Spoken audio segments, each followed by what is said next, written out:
할렐루야. 하나님이 함께 하시는 은혜와 평강이 여러분 가운데 충만하기를 기원합니다. 오늘은 사도행전 10장 44절에서 48절의 말씀을 가지고 이방인에게도 임하신 성령이라는 주제로 함께 은혜 나누고자 합니다.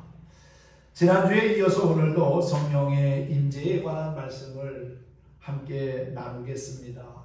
오순절 마가의 다락방에 임한 성령 강림의 사건은 그 당시에 아주 놀라운 사건이었습니다.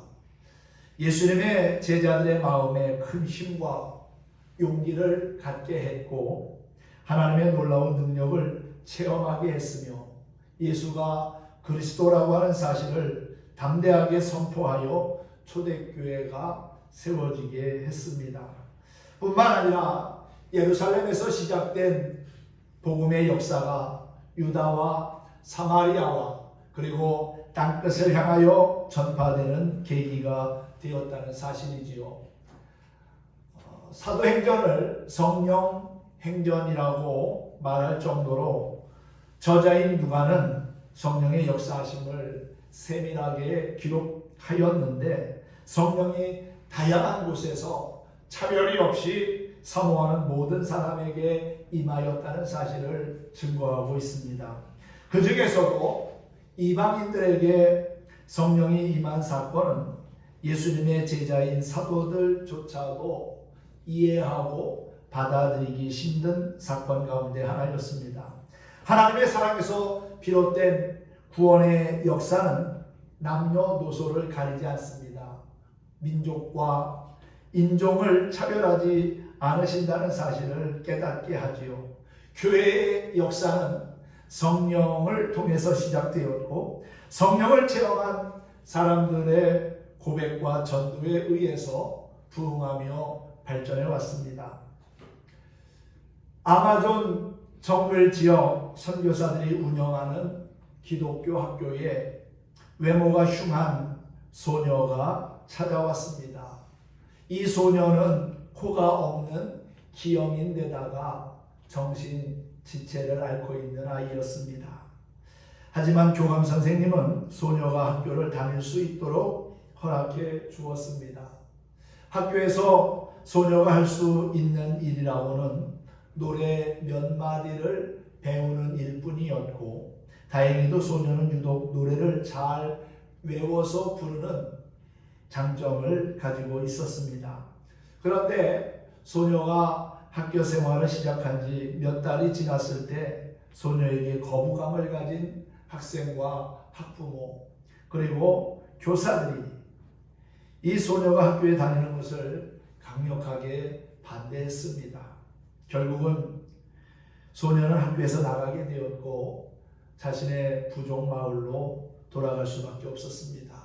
그로부터 약 2년 정도가 지난 후에 선교회의 정글의 한 마을로부터 복음을 전해달라는 편지를 받게 되지요.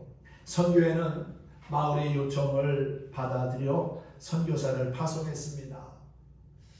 선교사는 먼저 원주민들과의 공감대를 형성하기 위해서 찬양을 가르치기로 하고 간단한 찬양곡 하나를 소개했습니다. 그런데 원주민들이 선교사님 그 찬양 우리도 아는 찬양이에요 하면서 함께 따라 부르는 것이었습니다. 선교사는 혹시나 싶어서 다른 찬양을 연주하기 시작했는데 그 찬양도 역시 원주민들이 알고 있는 찬양이었습니다. 선교사는 궁금해졌습니다. 이 찬양을 누구에게 배웠습니까? 누가 여러분들에게 이 찬양을 가르쳐 준 것입니까? 그랬더니 마을 주민들은 2년 전 학교에서 쫓겨난 그 소녀를 가르쳤습니다. 놀랍게도 성령님은 온 마을이 복음을 받아들일 수 있도록 그 소녀를 통해 미리 준비하신 것입니다. 할렐루야. 하나님의 역사는요, 우리가 생각지도 못한 상황 속에서도 일어납니다. 우리나라에도 100여 년 전에 복음이 들어왔지만은 선교사들이 들어오기 전에 이미 한글로 성경이 번역되었고요. 몇몇 믿음의 사람들에 의해서 이미 복음이 뿌리를 내리고 있었다는 사실입니다. 하나님은 뜻밖의 장소에서 뜻밖의 사람들을 통해 놀라운 구원의 역사를 이루실 수 있는 분이라는 사실이지요. 사람들이 보기엔 아무 힘도 없어 보이는 의외의 사람들과 전혀 불가능한 상황을 통해 아름답게 복음의 행진을 이끌고 계시다는 사실입니다. 그러므로 복음 전도의 사명을 가진 사람들이 가져야 할 태도는 겸손과 순종입니다. 하나님의 일은 그냥 단순히 의욕이 있다고 해서 열심히 있다고 해서 다 할 수 있는 것이 아닙니다. 자기 생각대로 행하는 것은 옳지 않은 모습이지요. 하나님의 말씀에 겸손히 순종할 줄 아는 사람에 의해서 복음의 역사는 지금까지 증거되고 전해져 온 것입니다. 우리보다 먼저 살았던 믿음의 선진들도 한결같이 하나님의 말씀에 겸손하게 반응을 했고 그 말씀을 지켜 행함으로 순종함으로 말미암아 존귀하게 쓰임 받았던 것을 우리는 기억합니다. 여러분, 먼저 믿었던 나중 믿었던 중요하지 않습니다. 지금 내가 하나님 앞에 어떤 모습을 가지고 살아가고 있느냐 하는 게 중요하다는 거지요. 우리가 늘 주님 앞에서 겸손함과 온유함 그리고 순종의 모습을 가지고 주님과 동행하다 보면 성령을 통해서 일하시는 하나님의 놀라운 것을 경험하게 될 거라고 믿습니다. 언제 어디서 어떻게 하나님이 개입하실지 모르기에 우리는 겸손과 순종으로 주님 앞에 서야 한다는 사실입니다. 오늘 말씀을 통해 사람의 편견과 선입관을 초월한 하나님의 놀라운 섭리 그리고 인도하심을 깨닫는 저와 여러분이 되었으면 합니다. 사도행전 10장 전체는 로마의 백부장 고넬료의 이야기로 가득 차 있습니다. 고넬료에게 복음이 전파된 배경과 그리고 성령이 그의 가정에 어떠한 일을 행하셨는지를 자세하게 기록하고 있다는 것이지요. 고넬료는 로마의 식민지였던 이스라엘 가이사라에 주둔한 이달리아 부대의 백부장이었습니다. 100명의 군사들을 지휘하는 지휘관이었다는 거지요. 이방인임에도 불구하고 참 그는 특이한 모습을 가지고 있었습니다. 사도행전 10장 2절에 보면은 그가 어떠한 사람인가를 간략하게 알 수 있는 구절이 있지요. 그는 경건하여 온 집안과 더불어 하나님을 경외하며 백성을 많이 구제하고 하나님께 항상 기도하는 사람이라고 소개하고 있습니다. 참 특이하지 않습니까? 일반적으로 권력을 이용해서 자신의 욕망을 채우고 식민지 백성을 괴롭히고 억압하는 것이 당연한데 그는 오히려 백성들을 긍휼히 여기고 도와주었다는 것입니다. 그리고 로마 사람들이 믿는 잡신을 섬기지 아니하고 우상을 섬기지 아니하고 그가 하나님 앞에 경건한 모습으로 기도의 삶을 살았다는 것은 정말 특별한 일이 아닐 수 없습니다. 그의 기도와 구제를 눈여겨보신 하나님은 마치 욥바에 와 있는 베드로를 만나게 하십니다. 그리고 그를 통해서 복음을 듣게 하시고 복음을 들을 때에 성령이 그들 가운데 임하는 놀라운 경험을 하게 하시지요. 세상은 사람들을 평가할 때 외적인 것을 가지고 평가합니다. 이 사람이 얼마나 많이 배웠나? 얼마나 많은 재산을 가지고 있나? 얼마나 힘이 있나? 외적인 것을 가지고 평가하지만 하나님은 우리의 그러한 외형적인 모습을 보고 평가하시는 분이 결코 아닙니다. 하나님은 사람을 외모로 조건으로 구별하지 않는다는 사실이지요. 한국이나 미국, 동남아나 아프리카 등 각 나라에서 누구든지 자신의 죄인됨을 깨닫고 하나님이 보내신 예수 그리스도를 영접하는 자, 그러한 사람들은 하나님이 다 받으신다는 것입니다. 세상에 그 어떤 조건이나 절차도 필요 없습니다. 다른 어떤 것도 묻거나 따지지 않습니다. 그저 하나님의 은혜와 긍휼을 바라며 예수 그리스도 앞에 나아갈 때 하나님은 다 기쁘게 받아주신다는 사실입니다. 그것이 은혜지요. 예수 그리스도께서 이 땅에 인간으로 오셔서 모든 선한 일을 행하고 십자가에서 죽으셨지만 하나님이 그분을 사흘 만에 다시 살리시고 하늘로 올리셔서 만왕의 왕으로 세우셨습니다. 따라서 오직 그 예수 그리스도를 믿는 자들만이 그 이름을 힘입어 예수 그리스도의 이름으로 죄사함을 얻게 하셨다는 사실이지요. 하나님은 우리가 어떤 모습이든 예수 그리스도의 십자가를 통해 다 받으십니다. 어떤 사람이든 어떤 죄를 지었던 그 십자가 안에서는 다 깨끗하게 됩니다. 할렐루야. 그런데 지금 외적인 방법으로 하나님께 나아가려고 하고 또한 외적인 조건으로 죄사함을 받으려고 한다면 어리석은 일입니다. 다른 외적인 모든 방법과 수단은 결코 우리의 죄를 씻을 수가 없다는 것이지요. 오직 십자가만이 우리를 의롭게 합니다. 그래서 초대교회 성도들이 사도들이 외치고 증거했던 중심은 주제는 바로 예수님의 십자가와 부활에 관한 것입니다. 회당에서 사람들이 모여서 말씀을 들을 때에도 빠짐없이 꼭 증거한 것 중에 하나가 바로 예수님의 십자가의 죽음과 부활의 사건이었지요. 하나님의 독생자이신 예수를 우리에게 보내주셨고 그분이 우리의 죄를 다 담당하고 십자가에서 희생제물이 되셨기에 우리는 그분을 통해서 구원받고 영원한 생명을 얻게 된 것이다. 또 예수님은 죽음을 이기시고 3일 만에 부활하셔서 모든 잠자는 자들의 첫 열매가 되셨다는 것, 그것이 바로 복음의 중심된 내용이지요. 제자들은 가는 곳마다 예수님을 이야기하고 예수님의 십자가의 사건과 부활을 놓치지 않았습니다. 고넬료의 집에 초대받은 베드로 역시 그 말씀을 전했고 그 말씀이 선포될 때에 성령이 그곳에 모인 사람들에게 임하는 역사가 있었던 것이지요. 44절의 말씀을 여러분 한번 보시기 바랍니다. 베드로가 이 말을 할 때에 성령이 말씀을 듣는 모든 사람에게 내려오시니 그랬지요. 이 말은 바로 예수님의 십자가와 부활에 관한 말이고 복음을 의미합니다.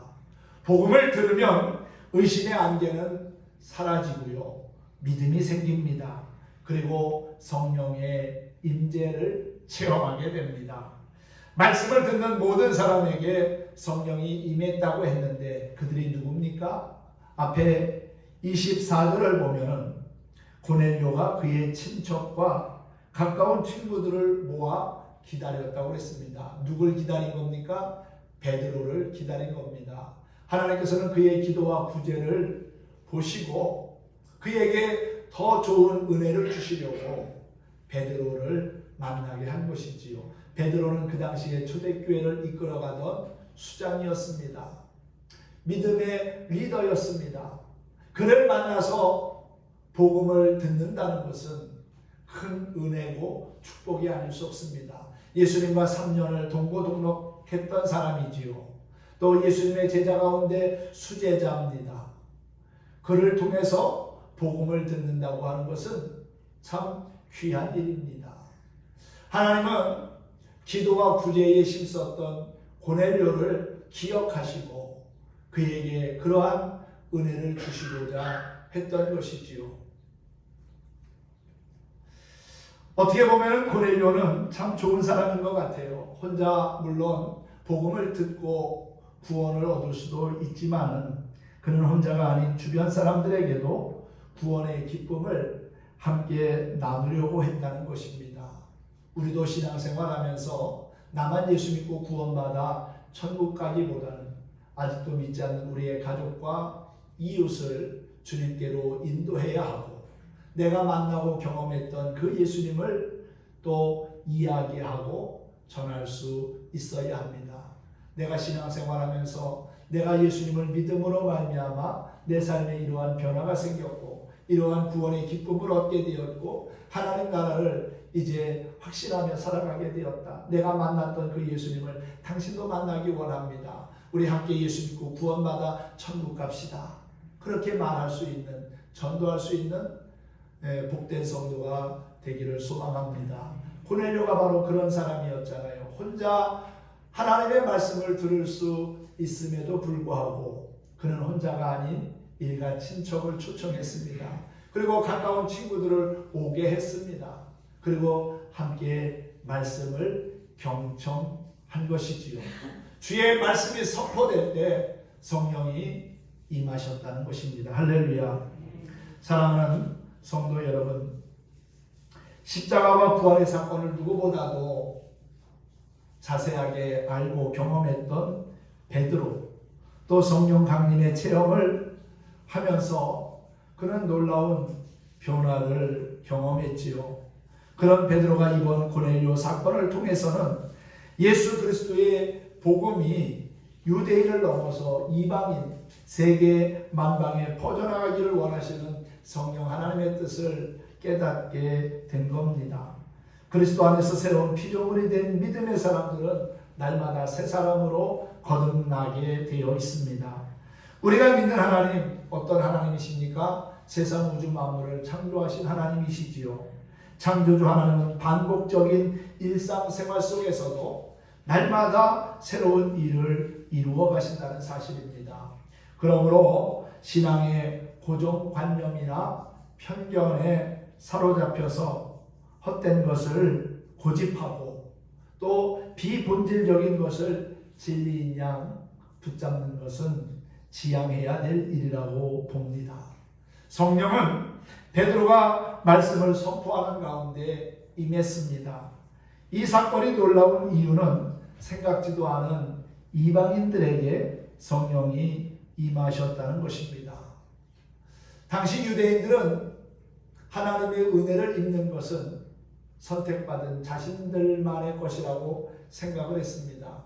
그래서 지나친 우월의식을 가지고 있었고 선민 사상에 젖어 있었습니다.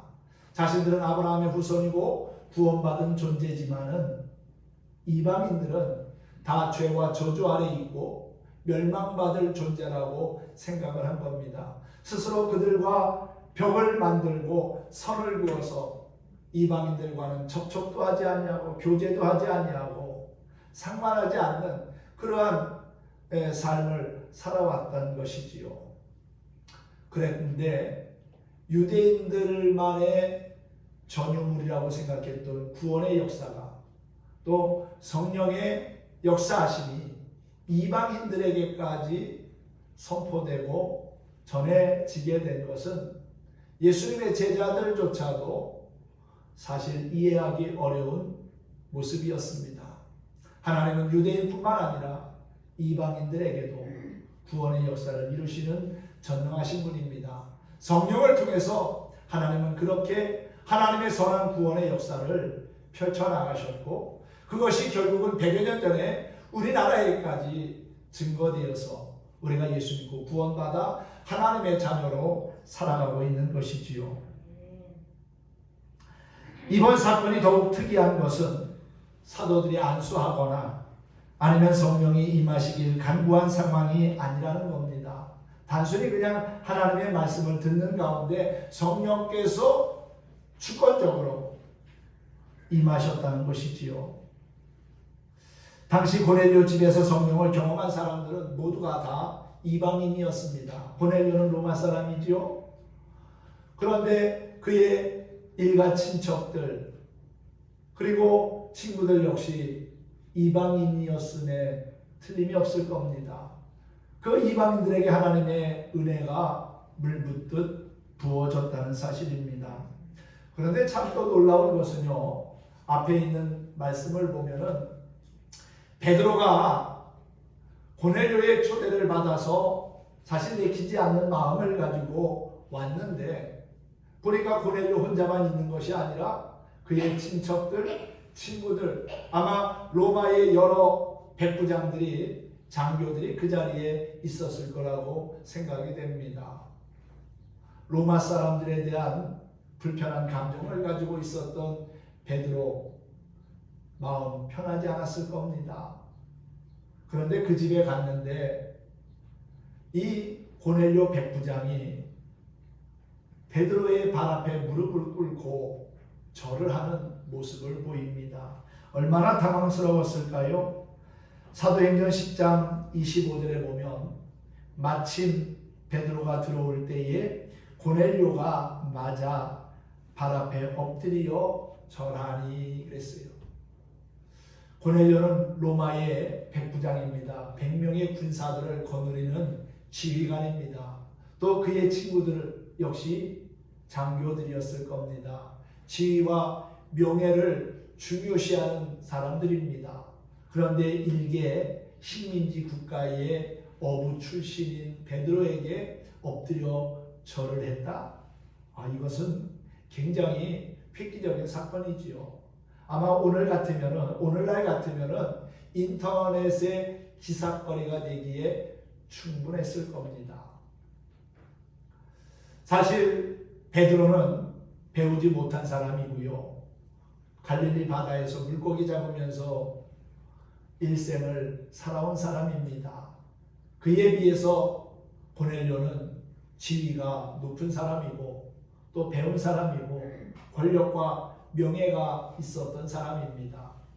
그가 고넬료가 그 베드로 앞에 무릎을 꿇었다는 것 이해하기 힘든 모습이지요. 아마 베드로 자신도 놀랬을 겁니다. 하지만 고넬료는 자기 집에 찾아온 베드로를 일개 어부로 보지 아니하고 하나님이 자신의 집에 보내신 하나님의 사자로, 하나님의 종으로 영접했다는 것이지요. 마음이 이미 열려 있었던 겁니다. 그런 마음을 가지고 베드로를 영접하고 그의 입을 통해서 선포되는 말씀이 단순히 사람의 말이 아닌 하나님의 말씀으로 들으니까 은혜가 된 것이지요. 은혜 받는 그들에게 성령이 임한 것은 어떻게 보면 당연한 일이었다고 여겨집니다. 그렇게 고넬료의 집에 성령이 임하시면서 오순절 때와 마찬가지로 사람들이 방언을 말했고 사도들은 이들에게 세례를 베풀었지요. 베드로는 이방인에게도 그런 성령의 임재가 나타난 것을 보고 적지 않게 놀랐습니다. 이방인들이 방언을 말하며 하나님을 높이는 모습을 베드로는 지금까지 보지 못했기 때문입니다. 그러니 얼마나 당황스러웠겠습니까? 하지만 바로 정신을 차린 베드로는 현실을 인정을 하고 물로 세례를 베풀게 되지요. 이방인 가정에서, 그것도 이방인들에게 세례를 베푼다고 하는 것은 그 당시에 상상도 할 수 없는 일이었습니다. 하지만 그 일을 이루신 분은 바로 성령 하나님이셨다는 사실이지요. 할렐루야. 성령이 우리 가운데 임하심은 예수님의 십자가로 말미암아 우리의 모든 죄가 사함을 받고 하나님의 거룩한 백성이 되었다는 것을 의미합니다. 성령은 하나님의 주권에 의해 움직이고 임하시지만 특히 예배를 통해서 또 말씀을 들음으로 찬양 가운데 임하시는 경우도 있습니다. 주님의 백성이 하나님을 사모하고 예배하며 신령과 진정으로 하나님께 나아갈 때 성령 세례가 임하고 방언이 터지고 치유의 역사가 일어나며 악한 것들이 물러가는 놀라운 일들을 보게 될 겁니다. 특히 성령은 세례를 베푸는 현장에 강력히 역사하십니다.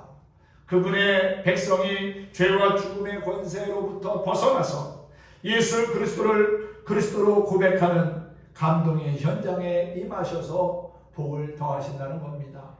우리는 일생에 한 번 세례를 받습니다.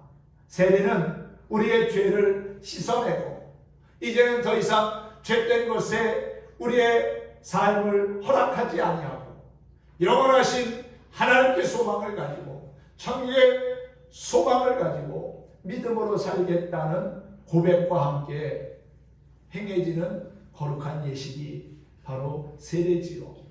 여러분도 다 세례를 받으셨고 또 그 세례받은 경험을 가지고 있을 겁니다. 여러분 그때의 기쁨이 있었습니까? 그때의 그 감격이 지금도 있습니까? 예수를 믿음으로 말미암아 내가 죄사함을 얻었고 이제 내가 하나님의 자녀가 되었고 영원한 생명을 얻게 되었다. 그 세례받음의 기쁨이 여러분의 마음속에 다시금 회복되어지기를 소망합니다. 여러분 그 세례가 임할 때에 세례를 받을 때에 하나님께서 우리의 마음의 기쁨과 감동을 주심을 다시 한번 기억했으면 좋겠습니다. 물세례는 성령 세례와 연결이 됩니다. 사실 물세례는 일생 한 번 받지만 성령 세례는 여러 가지 신앙과 믿음의 생활을 통해서 여러 번 경험할 수가 있습니다.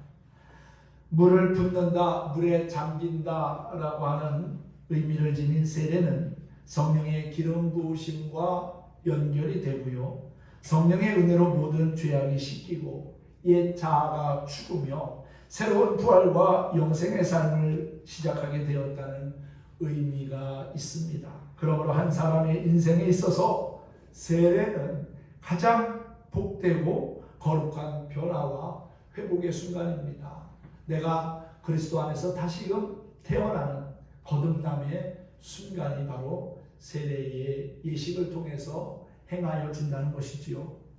우리 한국교회 최초의 7명의 목사 가운데 서경조라는 목사님이 있습니다. 이분은 기독교가 국법으로 금지되어 있던 무렵에 만주에서 선교사들을 도와가지고 성경을 한글로 번역했던 서상윤이라는 사람의 동생입니다. 형을 따라다니면서 성경을 읽고 믿음을 갖게 된 그는 황해도 소래에서 한국 최초의 교회를 시작하였고 그 뒤 서울에 와서 언더우드 선교사로부터 세례를 받게 됩니다. 그 후 서경조의 간청으로 언더우드 선교사는 북쪽으로 전도 여행을 떠나게 됩니다. 언더우드가 다녀보니까 의주와 정주 그리고 간계지방에는 이미 성경 공부를 하면서 제대로 지도해 줄 목사님을 기다리고 있었어요. 특히 서경조가 섬기는 황해도 소래는 거의 마을 주민 전체가 예수님을 믿는 그러한 동네가 되어 있었습니다. 언더우드는 이들에게 복음을 가르쳤고 이들 중에 많은 사람이 죽음을 각오하고 세례를 받게 됩니다. 나라법으로 기독교가 금지된 때였기 때문에 언더우드로부터 세례를 받을 사람 20여 명이 압록강을 건너고 중국 땅에 가서 세례를 받습니다. 그때 세례 문답 가운데 하나가 이런 내용이었다고 합니다. 조선의 국법으로 기독교가 금지된 상황인데 예수 믿다가 발각되면 죽을 수도 있는데 죽더라도 세례를 받을 겁니까? 그렇게 묻는 문답이 있었다는 거예요. 우리가 세례 받을 때에 문답하지 않습니까? 당신은 정말 예수 그리스도를 구주로 영접했습니까? 그 예수님께서 당신의 죄를 용서하시고 구속하심을 믿으십니까? 이제는 죄악된 것을 정상하고 그리고 하나님의 뜻을 따라 살겠습니까? 하늘의 소망을 가지고 살겠습니까? 몇 가지 문답을 할 때 믿음으로 고백하고 아멘 해야 세례를 받는 거잖아요. 그런데 이 당시에는 당신이 예수 믿는 것 때문에 죽는다 해도 이 세례를 받아들이겠습니까? 라고 하는 문답이 있었는데 그 문답을 듣는 모든 사람들이 한결같이 예, 우리는 예수 그리스도와 함께 죽더라도 세례를 받을 것입니다. 그리고 끝까지 우리의 믿음을 지키겠습니다. 라고 하는 믿음의 결단과 함께 세례를 받았다는 것이지요. 그야말로 목숨을 건 세례를 받은 것입니다. 이것은 성령께서 그들의 영혼을 붙드시고 함께 하신 결과라고 믿습니다. 한국교회는 이처럼 영적 열심을 가진 성령의 사람들로부터 시작이 된 것이지요. 그들이 가진 믿음의 결단이 이 민족의 운명을 바꾸어 놓았다는 사실입니다. 사랑하는 성도 여러분, 하나님은 각 나라 중 하나님을 경외하는 사람은 누구나 다 용납하시고 받아주십니다. 유대인들은 그들만 하나님께 선택받은 자라고 하는 고정관념으로 인해 특권의식을 가지고 살아왔어요. 예수님의 수제자인 베드로 역시도 그런 생각을 가지고 살아왔습니다. 그런데 여러분, 사도행전 10장 35절을 보면 베드로가 이런 고백을 합니다. 각 나라 중 하나님을 경외하며 의를 행하는 사람은 다 받으시는 줄 깨달았도다. 고넬료의 집에 와서 그 사실을 깨달은 거예요. 하나님은 우리 유대인들만 사랑하시는 하나님이 아니라 이방인들에게도 구원의 은총을 베푸시는 정말 좋으신 분이구나 하는 것을 알게 되었다는 것이지요. 하나님은 이미 구약 시대에도 이방인이 유대인들과 같이 구원받을 수 있는 장치를 만들어 놓으셨어요. 가나안 여인 라합, 그리고 모압 여인 룻에 대한 구약의 기록도 구원의 개방성을 말해주지 않습니까? 베드로는 말씀 중에 성령이 임하시는 것을 목격하고 이방인들이 우리와 같이 성령을 받았다고 공식적으로 선언을 합니다. 47절 말씀이지요. 이에 베드로가 이르되 이 사람들이 우리와 같이 성령을 받았으니 누가 능히 물로 세례 베풀물 그 말이요. 그리고는 예수 그리스도의 이름으로 세례를 베풀게 하였다고 그랬습니다. 사랑하는 성도 여러분, 구원은요 혈통이나 할례에 있지 않고 오직 복음에 대한 믿음에 있음을 우리는 확신해야 될 줄로 믿습니다. 세례는 죄사함과 그리스도와의 연합을 선포하는 것이기에 당연히 그 자리에서 이방인에게 세례를 베푼 것은 합당한 일이라고 보여집니다. 로마의 백부장 고넬료는 하나님과 이웃을 사랑하는 경건한 사람이었습니다. 그런 고넬료에게 하나님께서 은혜와 자비를 베푸신 것은 당연한 일이라고 보여집니다. 이방인 고넬료에게 성령이 임하시는 것을 보고 베드로는 그리스도의 복음이 차별이 없다는 것을 깨달았습니다. 복음을 먼저 받은 사람이 특권의식과 우월감에 사로잡혀서 하나님이 구원하시기로 예정하신 사람을 알아보지 못할 때가 있습니다. 하나님은 우리의 경험과 상식을 뛰어넘어 거침없이 구원의 역사를 행하시는 분입니다. 하나님은 어떤 것으로도 사람을 차별하지 아니하시고 모든 민족과 열방에 구원의 길을 열어 놓으셨다는 사실이지요. 그러므로 우리는 모든 민족을 제자 삼으라고 하는 예수님의 지상 명령에 순종하며 영혼을 구원하는 일, 선교하는 일에 힘써야 될 줄로 믿습니다. 우리가 겸허한 마음으로 하나님의 주권을 인정할 때 놀라운 주의 은혜가 임하며 성령이 우리 안에서 선한 역사를 행하실 거라고 믿습니다. 사랑하는 성도 여러분, 성령의 능력을 가지고 죄와 싸워 이기며 날마다 승리하는, 그리고 우리를 구원하신 예수 그리스도를 자랑하는 간증의 주인공이 될 수 있기를 예수님의 이름으로 축원합니다. 축복합니다.